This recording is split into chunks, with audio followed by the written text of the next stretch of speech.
developer back there. All right? I'll take you back a little further.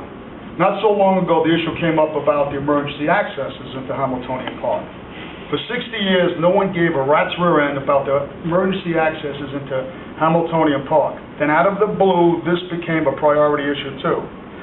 What happens if there's a storm and every tree on Craigville Road falls on the entrances of Hamiltonian Park and there's a man having a heart attack in Hamiltonian Park? What do we do then to get into Hamiltonian Park? Okay? What happens if this meteorite heading for Earth lands on Craigville Road right at the entrances of Hamiltonian Park? What do we do then? Okay?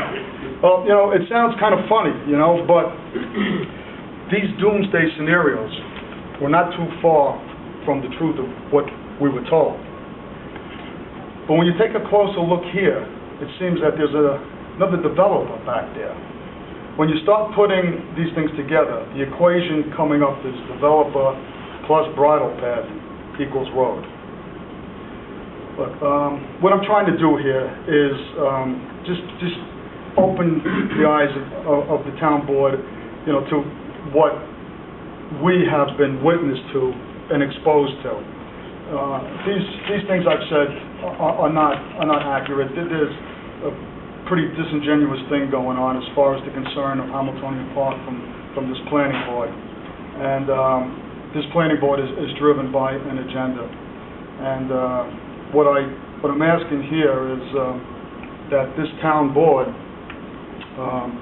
as the last lines of defense from this agenda and this planning board, to stop them in their attempts to endanger our community and protect our families on our homes and put bridle path to rest for us. You can't keep on coming out every few years to do this, you know.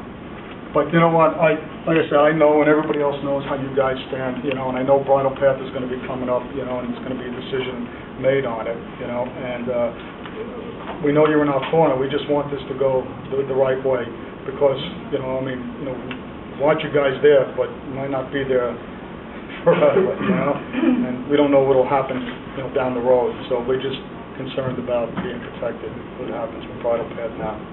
Okay. Thank you very much. Thank you. Any other comments from the public? Could we talk a little about bridle path? What are the options? Pardon? Could we talk a little about what are the options with the land being offered? Sure. Yeah, privilege of the floor. No way there. Any thought? You guys want to say anything? Yeah, I got to get some sweet before you do that. Okay, could John say that? Absolutely. I think Dennis, you know the options are available. After they say something, John we Gress, discuss 35 Yankee Maiden Lane. I don't know if I have to say that here. First, as always, thank you guys for all the hard work you do for us. Every time I come up here, and I mean it every time I come up here. Thank you. And then you get to listen to me for 20 hours. Sure. Thank you. We want everybody's input. You're the citizen, it's your subdivision. Let's hear what you have. And thank you for getting through all that stuff so quick tonight. Looking down at the executive session, I see your night's just getting started. That's right. Kenny doesn't require much sleep. I just want to, just two things I want to touch on. One was with Dan. I just want to reiterate that you know, we're not the only 4 people in the development who feel that way. It's pretty much a general consensus that it's our feeling that if the town takes possession of bridle path, that pretty much guarantees that at some point in the future, roads going through. Okay. And you know, we consider our community, well, I know I do, I think barring sewer bills, it is the best community in Goshen. Right. Barring very, very nice. And that would just, I mean, it would pretty much ruin that neighborhood putting a road through there.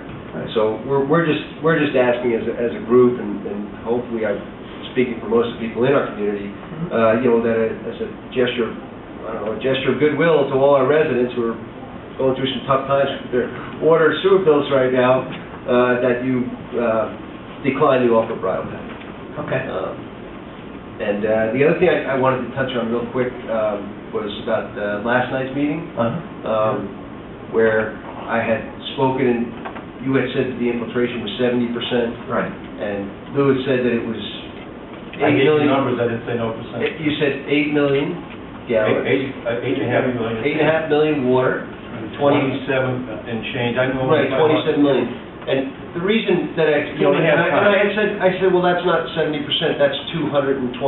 Right. 2.5 I said 300%, it was 220%. And you said you were working the number the other way, and I don't know what that is or whatever, but and I had said, somebody had said, and I don't know who it was, said that it's not really important at this time. And I wanted to explain why I thought that was really important. Just because we as a group, you know, we meet outside of here, we talk about everything that you guys say, and, you know, we rely on you giving us good information. And if we're sitting here and we're hearing two different numbers which don't match, we can't intelligently as a group go back Let me share with you the reason why I said what I said, because it was based on dollars that our budget officer put together for us. It was 70.9%. And what he did, you have 1 gallon of sewage, and you have 2 gallons of water, give or take, okay? You say that's about a third. Well, when he did all the, he didn't say, I mean, he was looking at it that way. So you're paying for 30% basically for sewage and 70% for You got water. 70% INR. If you just do the math. I understand that now, thank you. Yeah. That makes it clear. Yeah, That makes it totally clear. You went 300%, I know what you were doing, you were going 3 times the amount. Which is the way it is. It was 70% this way, and If you take 27 as the total and you divide it into 8, you come out with that percentage. You come out with 220%? What? 220%? No. You divide 27 million into 8 million, you will come out with a 70-30 split. That's where. I'm sorry, yeah. See what I'm saying? That's exactly where it came from. We took I it over. completely misunderstood what you were saying. No. Right, I completely That's really, misunderstood. that's I how you thought got you were the saying number. it's 70% infiltration. Right. it is. But it is. It is. 8 million out of 27 You're million. 30%. What do? You take the total amount of gallons going through the sewer valve. You're saying 70% of the Total gallons gallons going through there. Yeah. water. Yeah. 30%. That's true, but that's not the infiltration number. The infiltration number is 220%. But when you do, Well, again, I was basing we're it on. saying the same thing in different ways. Okay. All right? That's what I tried to tell you last time. Okay. Well, I'm kind of anal, so. I'm forgot a bunch of them here. Well, we understand what you're saying. I'm satisfied with the answer. Okay, good. Okay. Thank you, guys. Far be it from me not to say something at a town board meeting. So, gentlemen, thank you for You're welcome. having us and letting us speak. Can you just put your name so we... Oh, I'm sorry, what everyone knew me. Melissa Gallo, 12 Florican Lane. You know, Dan obviously said exactly what I'm going to say, but maybe just a little differently. You know, this board, nor any town board, can accept this land that is up for, you know, the taking. And we all know it's a ruse by the planning board to eventually open up bridle paths to through traffic. As you know, I see you driving around in your beautiful car on a beautiful day around Hambletonian Park. It is very windy, no sidewalks, no lights. You know, hitting deer is my biggest fear, and I drive 30 miles an hour through our community.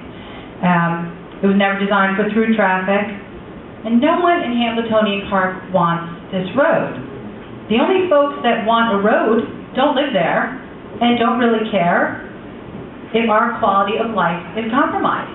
They're looking for the greater good and sacrificing existing communities for future ones, which is wonderful, but we don't know if future communities will be there. We hope it will be, but we're an existing community, and that's what we need to take care of. CARE, our little organization, has fought for 4+ years. Before I had children, and I have 2 beautiful children, a 4-year-old and a 2-year-old, I didn't have children when this fight began. It's hard to believe we're here again making this plea. And we fought for 4+ years to make sure that this path never became a road. We hired an attorney. We banded together. We made signs. We threatened lawsuits, just to maintain our everyday quality of life. Hard-working people, cops and firemen and teachers who are the very core of this community. And we'd hate to lose them for through traffic. And I remember our attorney. We had many, many meetings with him. And the one thing he kept saying to me, Goshen, New York, Goshen, New York.